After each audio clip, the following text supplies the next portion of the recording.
Sa iba pang balita, matapos makapagpiyansa ni dating Senador Bong Revilla ng 1 milyong piso hinggil sa kaso malversation, isa sa 3 Sandigan Bayan Justices ang nagbigay ng kontra-opinyon.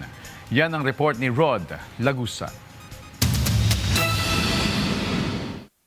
Pinayagang makapagpiyansa ng Sandigan Bayan 3rd Division si dating Senador Bong Revilla sa kasong malversation kaugnay ng umunay 92.8 million pesos Ghost Flood Control Project sa Pandi, Bulacan. Ayon sa korte, bigo ang prosekusyon na may pakita na malakas ang ebidensya laban kay Revilla kaugnay ng kasong malversation. Nagbayad ng 1 milyong pisong cash na piyansa si Revilla para sa pansamantalang kalayaan nito. Habang denied o hindi naman pinagbigyan ng korte ang bail petition ng mga kapwa-akusado niya, kabilang na sina Bryce Hernandez at JP Mendoza at iba pang opisyal ng DPWH Bulacan 1st District Engineering Office. Sa dissenting opinion naman ni Sandigan Bayan 3rd Division Chairperson Associate Justice Carl Miranda, kanyang iginiit na malakas ang ebidensya laban kay Revilla.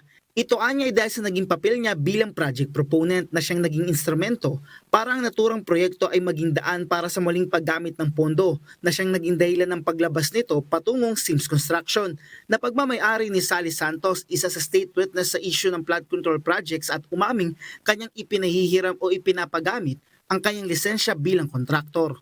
Kasunod nito, nagtungo si Revilla sa Sandigan Bayan para sa bill process. Kasama niyang nagtungo rito ang kanyang asawa na si Cavite 2nd District Representative Lani Mercado. Hindi naman nagbigay ng payag si Revilla o si Mercado kaugnay ng pagpayag sa bill petition. Sa bahagi ng abogado ni Revilla, sinasabi dito sa decision, hindi malakas ang evidence of guilt ni Senator Revilla sa malversation of falsification of public documents. So it could affect the main case kasi napagbigyan ng bail. But it's still subject to the assessment pag natapos na ang prosecution mag-present ng kanilang ebidensya. Kasi nagpipresenta pa rin naman sila hanggang ngayon. Binigyang diin naman ng Office of the Ombudsman na gagawin nito ang lahat ng nararapat na hakbang para maipakita na malakas ang ebidensya laban kay Revilla. Kasabay nito, iginagal ng anti-graft body ang desisyon ng Sandigan Bayan ngunit naninindigan ng Office of the Ombudsman sa sarili nitong investigasyon at isinagawang pagsisiyasat. Sa inilabas naman na pahayag ni Palace Press Officer Undersecretary Claire Castro, nirerespeto ng administrasyon ng resolusyon o desisyon ng Sandigan Bayan. Anya, nasa kamay ng prosekusyon kung anong sunod na hakbang nito kaugnay ng inilabas na resolusyon. Binigyang diin niya na dapat manaig ang batas at ang proseso. Kinumpirma naman ng Clerk of Court ng Sandigan Bayan 3rd Division na natapos ang proseso ng piyansa ni Revilla matapos siyang magtungo sa korte. Kasunod nito, naglabas ng release order ang korte para kay Revilla. Matapos ito ay bumalik siya sa Quezon City Jail para sa proseso rito.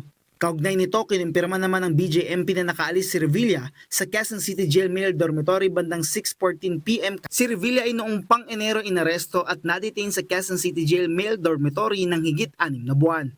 Matapos pansamantalang makalaya, sa isang Facebook post, ibinahagi ni Revilla ang isang larawan kasama ang kanyang pamilya kung saan kanyang pinasalamatan ang Diyos.